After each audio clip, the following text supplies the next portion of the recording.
अब तक हमारी जो चर्चा हुई थी उसको थोड़ा अपन रिवाइज कर लेते हैं, है ना, कि अभी तक हमारी बात कहाँ तक पहुँची है और आगे हम कहाँ तक जाना चाहते हैं। तो अभी तक में हमने सबसे पहले तो ये देखा कि जन्म से लेकर के अगर मृत्यु तक देखें तो स्टार्टिंग में जन्म होने के बाद में 3-4 साल के जब होते हैं तो स्कूल विद्यालय जाना ऐसा कुछ रहता है। तो उसमें हमने ये बात की कि अगर एक मानव जो है वो बड़ा होता है तो उसको कई चीज़ें सीखनी समझनी रहती है। तो सीखने समझने के क्रम में जो बच्चा है जब वो बड़ा होता है तो कोई भी बच्चा जो है वो बड़ा होता है तो उसको ठीक से देखेंगे तो वो कहाँ कहाँ से सीखता है। एक परिवार से, है ना, एक विद्यालय से जिसको अपन शिक्षा व्यवस्था बोलते हैं, है ना, और एक और जब बड़ा होता है तब समाज से और फिर कहेंगे व्यवस्था से, है ना, या यहाँ विद्यालय में भी कहेंगे तो गुरु से। तो कोई भी बच्चा जो है वो जब बड़ा होता है तो उसको जो कहना चाहिए उसको हर तरफ से जो समझ मिलती है जिंदगी को जीने के लिए तो वो शिक्षा व्यवस्था से मिलती है, परिवार व्यवस्था से मिलती है और वातावरण से मिलता है। इसलिए जो वो सीखेगा शिक्षा व्यवस्था से, परिवार व्यवस्था से और वातावरण से या सामाजिक व्यवस्था से, वही चीजों के साथ वो बड़ा होगा, वैसा ही वो प्रूफ होगा, प्रमाणित होगा। जैसे मान लीजिए प्रश्न बनता है मन में कि हम जैसे बच्चे बड़े हो जाते हैं तो हम बोलते हैं बच्चा बिगड़ गया है, बच्चा बदमाश हो गया है, झूठ बोलता है, बच्चा ऐसा, हम लोग बहुत बुराई करते हैं क्योंकि वो बहुत सारी हरकतों से हम परेशान हो जाते हैं। तो हाँ, ये प्रश्न बनता है कि तो बच्चा बिगड़ गया है बड़ी उम्र में आकर के, तो इसके पीछे जिम्मेदार कौन है? वो बच्चा स्वयं या परिवार या शिक्षा व्यवस्था? कौन जिम्मेदार है इसके लिए? तो अगर इसको हम सर्वे करें, पता लगाएं कि ये बच्चा जब बड़ा हुआ है और अब आज हम उनको कह रहे हैं कि बिगड़ गया है, बदमाशी कर रहा है, बात नहीं मान रहा है ना, गलत आदतें आ गई है उनमें, है ना, थोड़ा बोलना क्या सीख गया, अपना रुआब दिखा रहा है, बहुत सारी चीजें आती है 18-19 साल की उम्र में या कॉलेज लाइफ में। कुछ लोगों का स्कूल लाइफ में 10th-11th से शुरू हो जाता है, कुछ का कॉलेज के बाद शुरू हो जाता है, कुछ का कॉलेज के बाद। तो ये सवाल बनता है कि बच्चा ऐसा बना कैसे? इसके लिए हम किसको जिम्मेदार ठहराएं? जब सर्वे करने अगर हम निकलेंगे तो हम लोग धरातल से, न्यू से सर्वे करेंगे। तो धरातल न्यू क्या है? उसका जन्म होना, जन्म हो करके बड़ा होना। तो जैसे ही बच्चा 6 महीने का, साल भर का, 2 साल का, 2.5 साल का, 3 साल का होता है तब उस स्थिति में सबसे ज्यादा वो माता पिता परिवार के वातावरण में घिरा रहता है। वो बच्चा पारिवारिक वातावरण में बड़ा होता है ना। तो पारिवारिक वातावरण में जब वो बड़ा होता है तो वहीं से वो माँ पिताजी बोलना, परिवार बोलना, सारा कुछ बोलना वो वहीं सीखता है ना, वहां से वो बड़ा होता है बच्चा। तो उस क्रम में हम देखते हैं कि वो जो भी देखता है, सुनता है, सीखता है ना, उसका प्रभाव एक बच्चे पर पड़ता है। तो अब इसमें एक प्रश्न बनता है कि वो माने जो बच्चा है वो मूल रूप में उनका अपना स्वभाव क्या होता है? एक, उसको परिवार से कुछ सीखने को मिल रहा है। अभी हम लोग 3 साल तक की बात कर रहे हैं तो अभी उसको परिवार से कुछ सीखने को मिल रहा है ना। दूसरा, हाँ, उसको अपने आसपास से सीखने को मिल रहा है। दूसरा इसमें कि वो बच्चा का मूलतः उसका स्वभाव कैसा है। एक ओरिजिनलिटी, बच्चे का स्वभाव कैसा है। दूसरा, उसमें हम जो सिंचाई कर रहे हैं, ये बोलते हैं ना कि एक बीज है और बीज को हमने पानी मिट्टी में लगा दिया, खाद और पानी दे दिया, तो खाद और पानी हमने ऊपर से दिया, प्रकाश, रोशनी, वातावरण और पूरा जो इन्वायरमेंट है वो हमने दिया, लेकिन बीज अपने आप में पहले से है, उसको हमने नहीं बनाया है, प्रकृति में पहले से है। तो वो जो बीज है उसको जैसा वातावरण मिलेगा वैसा वो फल बन के, पेड़ बन के बड़ा होगा। तो कोई पेड़ अच्छे से बड़ा फल देता है, कोई पेड़ सड़ के फल देता है, तो जो फल निकलते हैं वो उतने अच्छे नहीं रहते हैं, या कोई फल ऐसे हैं जो बहुत अच्छे होते हैं। तो उसी तरह से एक मानव का जब जन्म होता है, माँ के गर्भ में 9 महीना सुरक्षित रहना, माँ के गर्भ में भी उनका बहुत बड़ा रोल है। अगर हम और पीछे जाएं थोड़ा तो गर्भ संस्कार का भी बहुत बड़ा रोल है कि वो 9 महीना जब गर्भ में था तब उसे आहार कैसा मिला उनके शरीर के लिए, 4 माह बाद जब जीवन का प्रवेश होता है, जो आई है सोल जिसको कहते हैं, वो 4 माह बाद आता है ना। अगर आप पता करेंगे तो 4 महीने तक वो एक मांस का लोंदा रहता है, पिंड रहता है, उसमें कोई जीवन नहीं रहता है। 4 माह बाद जब उसका शरीर सक्षम हो जाता है, उनका ब्रेन पूरा विकसित हो जाता है ना, उसके बाद एक मैं जो है जो शरीर को चलाता है, वो उसमें जिस भी विधि से पूरे शारीरिक फ्रीक्वेंसी हमारे इसमें पूरे ट्रांसपेरेंट होल है, इस विधि से वो जीवन जब उस शरीर को चलाने के लिए प्रवेश करता है, वहां से फिर दूसरा शुरू होता है कि अब उसके मैं को क्या मिल रहा है। माने एक होता है मैं और एक शरीर, तो शरीर को तो माँ जो खा रही है वो शरीर को मिल रहा है ना, लेकिन अब जो मैं है उस मैं को क्या मिल रहा है, तो वो मैं को क्या चाहिए। अभी तक हमने जो 2-3 दिन की बात जो हमने की, समझ चाहिए, इतनी बात सबको स्पष्ट हुई है कि शरीर को खाना चाहिए, माने दाल चावल सब्जी रोटी, रोटी कपड़ा मकान, हमने शरीर के लिए बोला। दूसरा हमने मन या मैं के लिए क्या बोला, उनको समझ चाहिए, उनकी भूख, उनकी जो कहना चाहिए विकसित या डेवलपमेंट का है, वो समझ से होगा।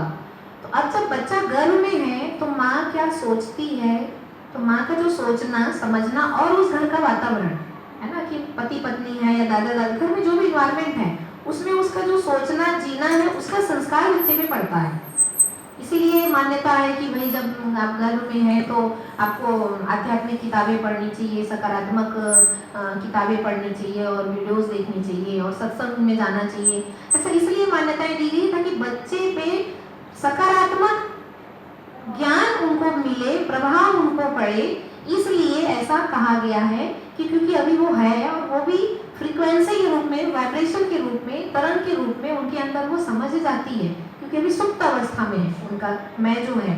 तो इस तरह से वो एक तो गर्भ संस्कार हो गया कि उनको अंदर में वातावरण कैसा मिला, तो वो 9 महीने उनके 2 चीज को मिला, एक उनके शरीर को जो मिला उसके हिसाब से जो जब वो गर्भ से बाहर आएगा तब उनके शरीर का जो भी रहेगा कि बहुत कमजोर है, बहुत खराब है शरीर, कि अपंग है, कि स्वस्थ है, तो उनके शरीर के साथ जो भी हुआ उसका रोल उसके 9 महीने में हो गया कि भाई आप बहुत स्मोकिंग ड्रिंक कर रहे हो तो उसका प्रभाव शरीर के बच्चे के शरीर पे पड़ रहा है, आप खाना ही नहीं खा रहे हो, दुखी हो तो भी बच्चे के शरीर पे पड़ रहा है, आप फल फ्रूट विटामिन खा रहे हो उसका भी प्रभाव बच्चे के शरीर पे पड़ रहा है।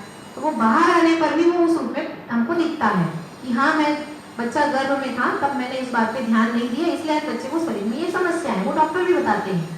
दूसरा अब मन वाली बात है, मन पर भी उनका कैसा प्रभाव पड़ा। मैं 9 महीने में बहुत चिड़चिड़ी थी, कैसी थी, मैं बहुत गुस्सैल थी या बहुत घर में कलह था या बहुत शांति थी, क्या माहौल था घर में, उसका भी प्रभाव बच्चे पर पड़ता है।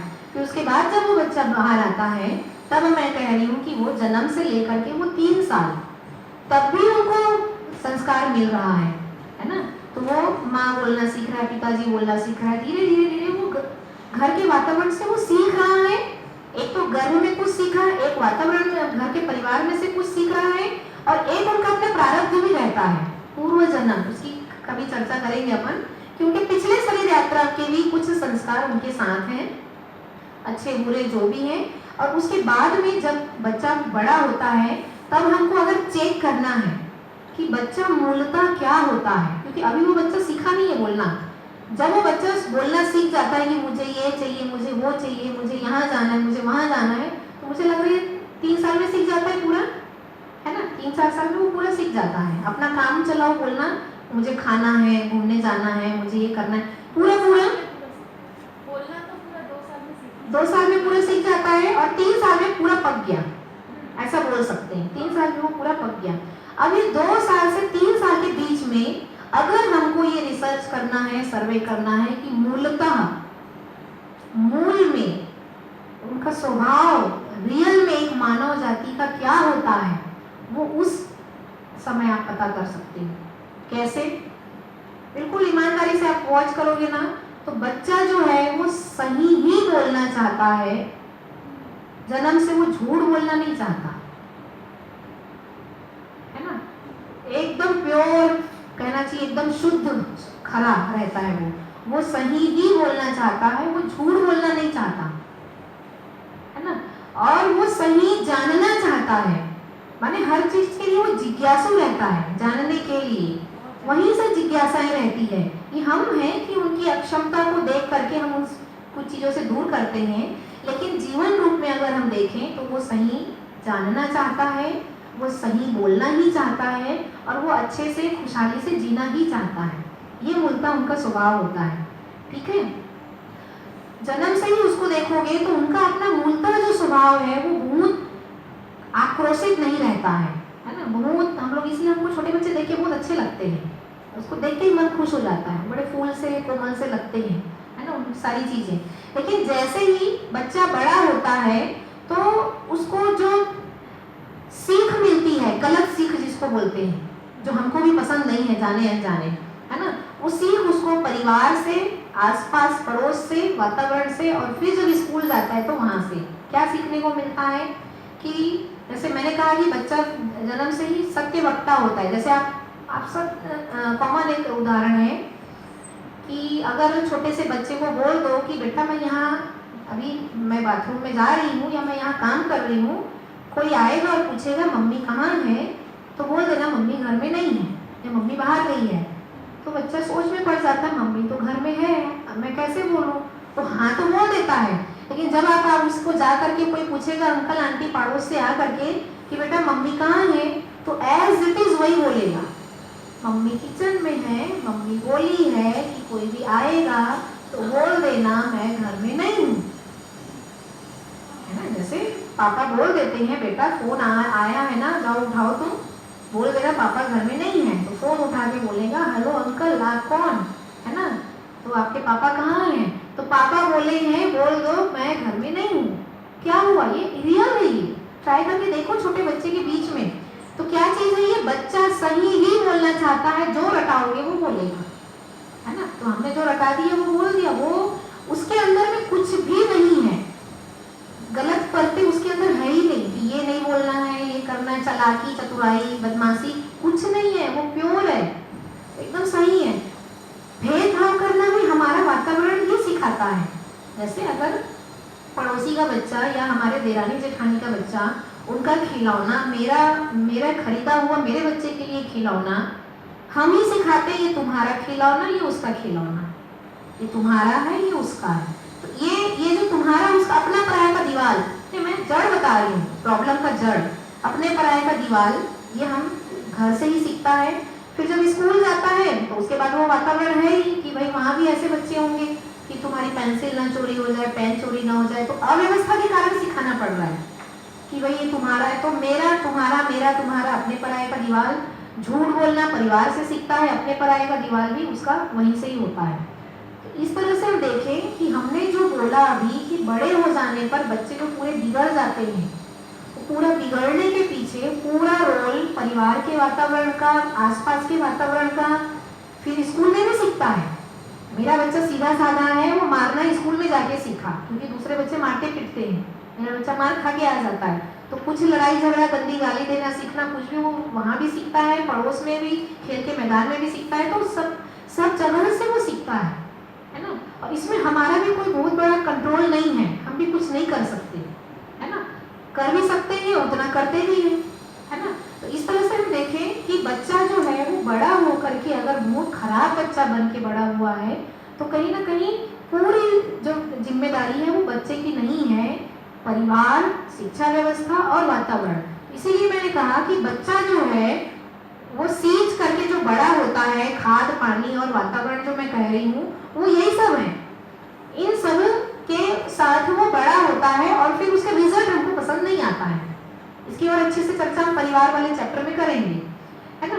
इसमें हम क्या देख रहे हैं अभी कि मानव मूल में सही ही होता है, सही ही करना चाहता है, सही ही जीना चाहता है, जन्म से ऐसा ही होता है। लेकिन जैसे नकारात्मक वातावरण या जैसी परवरिश उसको मिलती है, बच्चा धीरे धीरे धीरे वैसा होता जाता है ना। ज्यादा घर में लड़ाई झगड़े हैं, ज्यादा झंझट है, ज्यादा उन्होंने आक्रामक व्यवहार देखा है, तो बच्चा बहुत जल्दी चिड़चिड़ा, गुस्सा करना, मारना पीटना, वो बच्चा भी बहुत जल्दी सीख जाता है। तो वातावरण का बच्चे के ऊपर बहुत प्रभाव है। इसीलिए अगर हम सुधार की अगर हम बात करें तो इसीलिए हम दो ही जगह बात ज्यादा कर सकते हैं, पहला मैं, मेरा परिवार, और दूसरा शिक्षा व्यवस्था, है ना।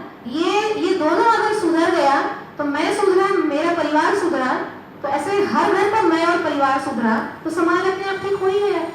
शिक्षा व्यवस्था सुधरी तो मेरा बच्चा, मेरे घर से निकल के 8 घंटे स्कूल को देता है, वहाँ अगर ठीक रहा, मेरे घर में अगर ठीक, वहाँ अगर ठीक, ऑटोमेटिक धीरे धीरे सारा चैनल अपने आप ठीक हो जाएगा, है ना।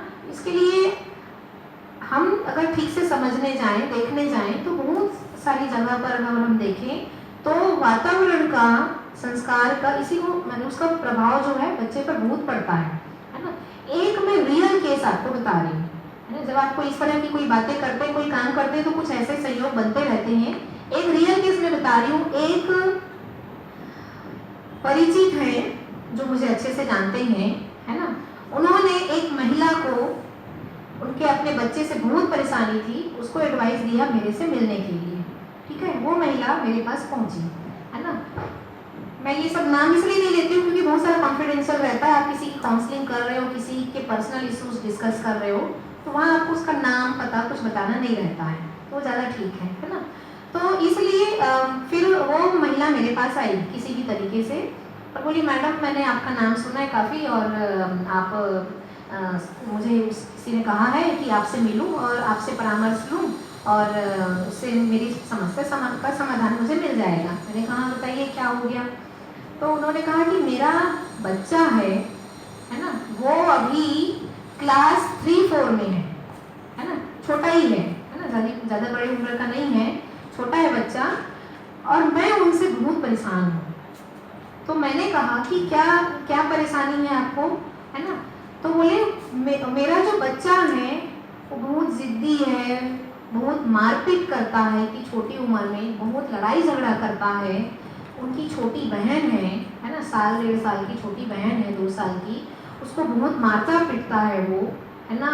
और उनकी गलती पर अगर मैं कुछ बोलूँ तो वो मेरे ऊपर सिर पे चढ़ जाता है, खूब लड़ाई झगड़ा करता है। मुझे डर लग रहा है मेरे बच्चे से, बिगड़ गया है मेरा बच्चा। दूसरा बोले वो जब छुट्टी रहती है ना, गर्मी की छुट्टी या कुछ भी, तो वो घर में नहीं टिकता है और वो घर से बाहर भाग जाता है और बाहर वो जो लेबर क्लास के जो इधर उधर जो बच्चे रहते हैं उनके साथ खूब मस्ती करेगा, खेलेगा और लीडरशिप भी करता है उनके बीच में, है ना।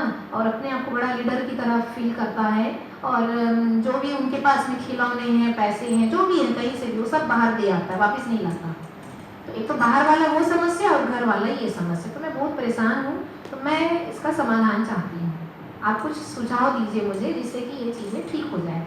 तो मैंने कहा कि ठीक है, आप एक काम करिए, मुझे आपके बच्चे से मिलना है।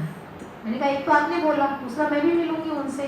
तो ऐसा उन्होंने कहा कि नहीं, मैं आपको स्पेशल अपने घर ले जाऊंगी, तो वो तो आएगा ही नहीं, बैठेगा भी नहीं, वो तो कोई भी मेरी सहेली अभी कोई आती है तो भाग जाता है, बैठता है नहीं। मैंने कहा आप सोचिए कुछ ऐसा करिए जिससे मेरी मुलाकात आपके बच्चे से हो जाए, या आप मेरे पास ले आइए ऐसा। हाँ, 3rd-4th क्लास में था वो, है ना। उम्र कितने साल का था, है ना, 8-10 साल का था वो बच्चा, है ना। तो फिर उसके बाद में मैंने कहा कोई संयोग बनाइए कि जिससे मुलाकात हो पाए आपके बच्चे से।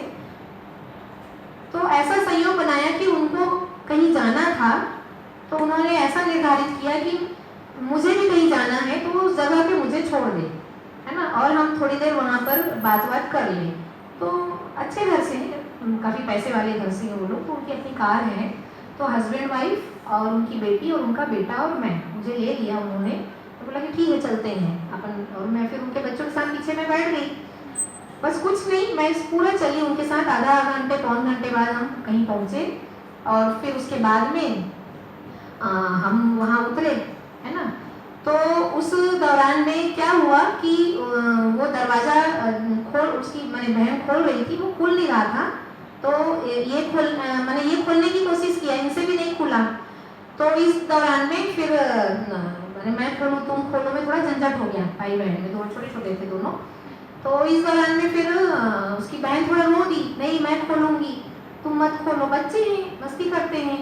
तो उसको जोर से गुस्सा आया और उसने मार दिया अपनी बहन को, मेरे सामने की बात है, उसने बहुत जोर से अपनी बहन को मार दिया। तो इससे उसकी मम्मी ने तुरंत मेरे को बोला, देखो मैंने आपको बोला था ना मेरा बच्चा ऐसा है, देखो आपके सामने ही हो रहा है ये। जैसे उसकी मम्मी ने बोला, उसके बच्चे का चेहरा मैंने देखा, एकदम आक्रोशित हो गया। बोले आप सबके सामने मेरे से ऐसे कैसे बोल रहे हो। मैंने उनको ये इंसल्ट लगा कि नई नई कोई आंटी है, लड़की है, उसके सामने मेरे को ऐसे कैसे बोल रहे हैं। तो वो आकर्षित हो गया कि आप किसी के सामने ऐसे कैसे बोल रहे हो, और फिर उन्होंने रियल में उंगली करके बात की अपनी मम्मी की तरफ, तुम चुप हो जाओ, अपना मुंह बंद करो, फिर मैं दिखाता हूँ तुमको। माने ऐसा लगा था कि बच्चा उसको सही में मार देगा अपनी माँ को ही। तो उसकी मम्मी फिर शिकायत करने लगी, देखो देखो मैंने बोला था ना आपको, जो मैंने बोला सब सही था ना। मैं बोली चुप हो जाइए, शांत हो जाइए, ठीक है। फिर वहाँ से बाहर निकलना हुआ, और फिर बाहर निकले तो खूब आपस में उनकी खूब झंझट चल रही थी, मम्मी डांट रही है, पापा डांट रहे हैं, और मैं बस कि सिर्फ देख रही थी। मैं बोली वातावरण मैं भी देखूं, है ना। तो सब नाराज हो रहे हैं, परेशान हो रहे हैं, इधर मम्मी पापा नाराज होकर उधर चल पड़े, और फिर वो लड़का है रोते रोते उधर चला गया, मैं लड़की के पीछे पीछे गई। मैं फिर धीरे धीरे, अरे चलो कैसे हो, चलो अपन घूमते हैं, सारी बात छोड़ो, बोलो अरे होता है। माने मुझे उनसे बात करना था, उस लड़के से। फिर उसके बाद में मैं उसको टहलते टहलते कहीं पर उसको मैं ले गई, मैं बोली चलो ना घूमते, अरे ये देखो वो देखो। बहुत नाराज था, मैंने बहुत मनाया उसको, फिर कहीं ले जा करके बिठाया मैंने उसको, और फिर मैंने उसको बोला कि चलो चलो बैठो, और कोई अच्छी बात बताओ, और क्या चल रहा है तुम्हारे मन में। अरे ठीक है ना, हो गया ना, हो गया। तो वो गुस्से में फिर अपने अपने बहुत बोलने लगा, मेरी मम्मी ऐसी इच्छा है, मेरे घर में ये वो, बहुत गुस्सा करने लगा। फिर उसके बाद मैंने ठीक है ना, हो गया हो गया, ऐसा करके उसको मैंने समझाया। और फिर मैंने बोला कि चलो एक काम करते हैं, तुम्हारे मन में कोई सवाल हो तो पूछो, है ना, तुम इतना वो सब छोड़ो, है ना, तुम्हारे मन में कोई माने दुविधा हो, समस्या हो, कोई सवाल हो तो तुम पूछो। मैंने उस लड़के को एक ही सवाल डाला मैंने उनके दिमाग में, तुम्हारा क्या मन होता है, तुम क्या सोचते हो, अपने बारे में बताओ। तो गुस्से में बोला उसने कि मेरा मन होता है मैं घर से भाग जाऊँ, है ना, और मैं घर छोड़ दूँ। मैं बोली ठीक है, छोड़ दोगे, कहाँ जाओगे। तो बोली मुझे नहीं पता, लेकिन मैं कहीं चला जाऊँगा। ठीक है ना, नानी के घर चले जाना, नाना के घर चले जाना, या मामा के घर। ऐसे मैंने उसको रास्ता दिखाना शुरू किया। तो फिर बोले कि क्या, मैंने मैं उम्मीद नहीं की थी वो एक छोटा सा बच्चा ये बोलेगा। उसने कहा कि सारे इंसान ऐसे ही होते हैं क्या। मैंने, मुझे बहुत बड़ा लाइन लगा ये, सब ऐसे ही होते हैं क्या। मैं बोली कैसे होते हैं, अपनी मेरी मम्मी को देखा ना। बोली हाँ देखा। तो देखो वो बहुत बुरी है, मुझे अच्छी नहीं लगती है, ऐसा करके। तो उसने बोलना शुरू किया। तो उन्होंने फिर अपनी सारी उनके उनके अपने परिवार के प्रति, माता पिता के प्रति उनके अंदर बहुत आक्रोश था। उन्होंने मुझे सुनाया, और फिर उसके बाद में मैंने उनका पूरा सुना। तो मुझे ये समझ में आया उनका सुनने के बाद में कि वो घर के वातावरण से बहुत दुखी है ना। मैंने घर के वातावरण से, यानी मैंने धीरे धीरे धीरे प्रेम से उनकी सारी बात को जब निकलवाना शुरू किया, तो मुझे उसके घर का पिक्चर दिखा। उसके घर का पिक्चर क्या था, उनके घर का पिक्चर ये था, माँ समय नहीं देती है ना। बाद में मुझे फिर पता चला कि वो भी खुद इतनी डिस्टर्ब है कि वो किटी पार्टी और इधर उधर चली जाती है। हाउस वाइफ है वो, जॉब में नहीं थी, वो हाउस वाइफ थी, वो बाहर चली जाती है ना। पापा दिन भर बिजनेस के नाम से बिजी रहते हैं, मेरे साथ कोई नहीं खेलता, मेरे साथ कोई बात नहीं करता, सब छोटी बहन को प्यार करते हैं, क्योंकि ये होता है घर में सेकंड बच्चा आता है ना तो प्यार बढ़ जाता है ना। तो मेरे को कोई प्यार नहीं करता, मम्मी हमेशा बाहर रहती, पापा हमेशा बाहर रहते, मेरे साथ कोई नहीं खेलता। और फिर उसके घर का और पिक्चर दिखा, उसके घर में लड़ाई झगड़ा मारपीट भी होता है, माने मम्मी पापा में रोज झगड़ा होता है ना, लड़ाई झगड़ा होता है मम्मी पापा में। और कई बार उसके हाथापाई भी हो जाती, मारपीट भी हो जाता। ये बच्चा सब देख के बड़ा हो रहा है ना। तो इस क्रम में मैंने उसकी पूरी बात सुनी, उनके मन की भड़ास सुनी मैंने कहा। पूरा सुनने के बाद में फिर उसने मुझे पूछा कि क्या ये सब ठीक होगा। तो मैं बोली इतने छोटा सा बच्चा बहुत बड़ी बात कर रहा है मेरे से। मुझे विश्वास नहीं हो रहा था कि ये वाकई इतना छोटा सा बच्चा, इतना मैच्योर, इतनी बड़ी सवाल मुझसे कर रहा है कि ये समस्या और ये समाधान। फिर मैंने उसको बोला कि हाँ, सारी समस्या का समाधान है ना। समझने के लिए इसके बहुत सारे तरीके हैं, क्रम है ना। मैं तुमको मानना, उन्होंने कहा कि इंसान के बारे में कुछ बताओ। मैंने जैसे ही बताना उसको शुरू किया, पूरी धरती के बारे में, इंसान के बारे में, मानव जाति के बारे में, वो इतना खुश होके, रुचि लेकर के, जिज्ञासु होकर के मेरी बात को पूरा सुन रहा था। तो मुझे लग रहा था कि मैं छोटे से बच्चे से बात नहीं कर रही हूँ, मैं किसी बड़े पर्सन से बात कर रही हूँ। शरीर रूप में छोटा था लेकिन मन बहुत मैच्योर हो गया था उनका। वो पूरा सुन रहा था, मुझे समझ रहा था। तब मुझे पूरा समझ में आ गया, गड़बड़ी बच्चे में नहीं है, सुधार की जरूरत बच्चे को नहीं है, सुधरना माता पिता को है, सुधरना वातावरण को है, सुधरना घर के वातावरण को है, माता पिता को ठीक होना है। यहाँ बच्चे की मेरे को कोई क्लास नहीं लेनी, बच्चे को मुझे कहीं ठीक नहीं करना है ना। सारा जो है वो वातावरण, परिवार का वातावरण ठीक होता ही बच्चा ठीक हो जाएगा। तो फिर मुझे समझ में आ गया पूरी बात, और उसके बाद फिर उसकी मम्मी ने देखा कि इन दोनों की बातचीत हो गई है। उसके बाद फिर उसकी मम्मी ने मुझे पूछा कि आपने बात की मेरे बेटे से, बताइए उसका क्या इलाज है। मुझे तो लग रहा है कि उसका दिमाग खराब हो गया, मुझे किसी डॉक्टर को दिखाना पड़ेगा या मैं किसी साइकोलॉजिस्ट के पास ले जाऊं, कोई दवा की ज़रूरत है क्या, ऐसा वैसा है ना। मैंने कहा कि आपका बच्चा ठीक है, आपका बच्चा नॉर्मल है, आपका बच्चा बिल्कुल सही है। तो बोले अब इसके लिए आप ऐसे कैसे कर रहे हैं, फिर ये कैसे ठीक होगा मैडम, ऐसे वैसे। तब फिर मैंने ये जो चीज़ें मैं समझा रही हूँ, जो चीज़ें मैं बता रही हूँ, उसका जो पूरा कोर्स होता है जिसको हम जीवन विद्या शिविर के नाम से पहचानते हैं, मध्यस्थ दर्शन आधारित जीवन विद्या शिविर है। तो मैंने कहा ज्ञान तो मैं खड़े खड़े 1 घंटे में किसी को बांट नहीं सकती, तो मैंने कहा आपको समय देना पड़ेगा। आप मेरा एक सुझाव आप मानेंगे तो सब ठीक हो जाएगा। एक पारिवारिक शिविर होता है ना, जहाँ पर आप हस्बैंड वाइफ उसको अटेंड करो, उसमें पूरे व्यवस्था के बारे में, स्वयं के बारे में, परिवार के बारे में सारी बातों को अच्छे से समझाया जाता है। आप उसको अटेंड करिए, है ना। उससे आपको अपने आप समझ में आ जाएगा मेरी माने मुझसे कहाँ चूक हो रही है और बच्चे में कहाँ चूक हो रही है। आपको पूरा सिस्टम समझ में आ जाएगा और आप खुद ठीक कर लोगे, मेरी भी ज़रूरत नहीं है। मैंने उनको यही सुझाव दिया। तो बोले कहाँ मैडम, टाइम कहाँ रहता है, ये घर बार, ये परिवार वो। मैंने कहा आप जॉब करती हैं? बोले नहीं मैं जॉब नहीं करती हूँ। मैंने कहा समय ही समय, आपके पास बच्चे भी बड़े ही हैं, दोनों बच्चे को ले जाइए, आप उनके साथ आप अटेंड करिए। ऐसा करके मैंने उनको सुझाव दिया, है ना। उसके बाद में मैंने एक चीज़ मूल्यांकित किया। उन्होंने कहा कि मेरा बच्चा बाहर लेबर बच्चों के साथ खेलता है, दादागिरी करता है और सारी चीज़ें बांट देता है। इससे आप लोगों को क्या समझ में आया बताओ, ऐसा क्यों करता है बच्चा? उन्होंने कहा कि मेरा बच्चा घर से बाहर निकल करके, है ना, वो दूसरों के साथ खूब खेलता है, मस्ती करता है और वो सबका लीडर बन के गेम खेलता है वो, है ना, और अपनी चीज़ें सारी वहाँ बाहर जाके बांट देता है और बाहर ज़्यादा रहता है। इसका कारण क्या था? मेरी पूरी बात सुनने के बाद आपको क्या समझ में आया, बताइए क्या कारण था?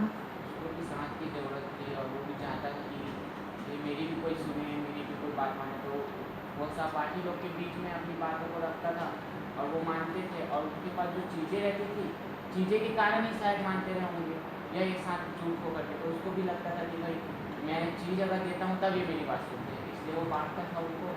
और उसके मन में थी कि मेरी बातें कोई सुने, और मतलब मैं बस विचारों का आधार था। खेलना भी चाह रहा था, तो घर में उसको माँ बाप टाइम नहीं दे रहे थे।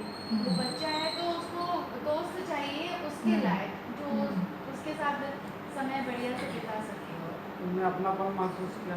हाँ, है ना, उसको साथ की जरूरत थी, साथ की जरूरत। हाँ, उनको साथ की ज़रूरत थी, है ना। उनको खेलने कूदने का मन था, है ना, उनको सुख चाहिए था। तो बाहर खेलने के लिए बच्चे भी मिल गए और मेरा चलता भी था, है ना। वो तो मेरे से छोटे हैं, तो वो तो भाई तो बड़ा पैसे वाला आदमी आगे करके वो सारे खुश भी हो जाते थे। मेरी दाल गलती भी थी वहाँ पे, तो मैं लीडर की तरह हो जाता था। तो अब एक नियम है आपके लिए भी, मेरे लिए भी, और धरती के एक छोटे बच्चे के लिए भी और बूढ़े बुजुर्ग के लिए भी। प्रकृति में एक नियम है, हर मानव अपने महत्व को जानकर तृप्त होता है, खुश होता है। अपनी इम्पोर्टेंट पता चलने पर, अपनी वैल्यू, अपनी इम्पोर्टेंट को देख करके बहुत खुश होता है। समझ में आ रहा है ना। अपने महत्व को जान करके हर मानव तृप्त होता है। उसको अपनी इम्पोर्टेंट, अपना वैल्यू, अपना महत्व उन दोस्तों के बीच में मिल रहा था। परिवार में वो खोसा गया था, उसकी अपनी इम्पोर्टेंट दिखती नहीं थी। तो माँ बाप के बीच में बच्चा अपना इम्पोर्टेंट किस रूप में ढूंढता है, किस रूप में चाहता है माँ बाप के बीच में बच्चा अपना इम्पोर्टेंट? बताइए। मुझे भी पूछे, हाँ, हाँ, मेरे जैसे खेले, हाँ, मेरी तरह हाँ, बन हाँ, जाए, दोस्त बन जाए। हाँ, बच्चे का महत्व यही है कि मुझे पूछे तुम कैसे हो, अरे बेटा आ जाओ, तुम ये करो, अरे ये करो, अरे मेरे साथ आ जाओ, माने मेरे को बार बार पुकारे, बुलाए, और उसकी तरह हम उसकी तरह हम उनके साथ एक्टिव हो जाए, उनके साथ खेले, तो उनको लगता है कि हाँ ये मेरे दोस्त है, हाँ ये मेरी माँ नहीं, मेरा दोस्त है, मेरा अपना कोई है। तो बच्चा इतना गदगद हो जाता है, इंपॉर्टेंट फील करता है, मेरी इंपॉर्टेंट है। क्यों ऐसा होता है कि बड़े भाई के माने पहले संतान के बाद दूसरी संतान आने पर जब माँ का पूरा ध्यान दूसरे संतान पे चला जाता है, पहली संतान से जब कम होता है, तो पहली संतान को शिकायत क्यों रहती है? इसीलिए क्योंकि उसको लगता है कि ये जब से आई है, भले वो मेरा भाई है छोटा, मेरा छोटा बहन है, जब से आई है मेरी माँ जो है मुझे अब प्यार करना छोड़ दी। अब वो उसको प्यार करती है, इसके आने से मेरा प्यार बढ़ गया, इसलिए ये नहीं होना चाहिए, इसलिए वो उसे चिढ़ता है, इसलिए उसको मारता है, इसलिए उसको भगाता है। ये अच्छे घर में देखिएगा, सभी जगह ये केस है, बिना केस वाले घर को मैंने भी देखा है ना। मेरे ही परिवार की मेरी दीदी की लड़की है, उनके भी 2 बच्चे हैं, वो भी उनका भी मेरे सामने का ही केस है। बड़ा बच्चा जो है वो अपनी छोटी बहन को बहुत नफरत करता है, प्यार भी बहुत करता है। वो अकेला था। एक मैं आरकेसी का भी एग्जांपल बता रही हूँ। हाँ। वो उनका बेटा मेरी क्लास में था, डॉक्टर है, न्यूरोलॉजिस्ट और चाइल्ड स्पेशलिस्ट का पति पत्नी। तो उनको स्कूल से बड़ी शिकायत थी। उस बच्चे का नाम सिद्ध था। तो बोल रही है कि वो अच्छे से पढ़ नहीं रहा है, मेरा बेटा इंटेलिजेंट है, वीक नहीं है, इसके बावजूद नहीं पढ़ रहा है, आप लोग ध्यान नहीं दे रहे हो। तो जो पुराने टीचर्स हैं वहाँ पर वो बोल रहे हैं कि हम लोग ध्यान नहीं दे रहे हैं, हमारे पर तो बराबर बर्डन है, सब बच्चों को जैसे पहले ध्यान देते थे वैसे अभी भी दे रहे हैं। इसके साथ प्रॉब्लम क्या है कि इसकी एक बेटी भी थी, पहले पढ़ती थी, 3 साल पहले पढ़ती थी, अब तो वो थोड़ी हायर क्लासेस में चली गई है। तो उस समय इसकी बेटी का भी यही हाल था।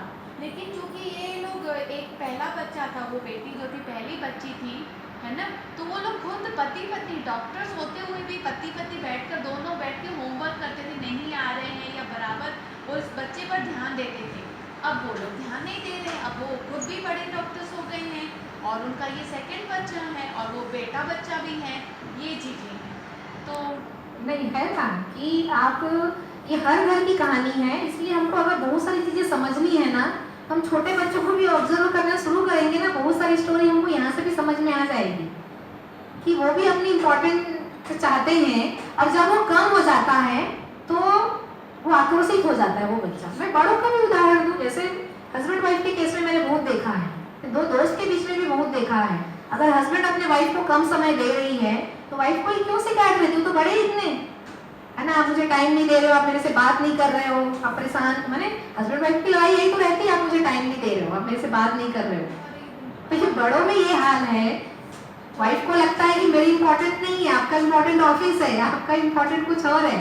जॉइंट फैमिली में भी ऐसा होता है ना, बेटे 2 हैं, बड़ी छोटे बेटे की शादी हो गई, तो दूसरी बहू आती है तो बड़ी बहू को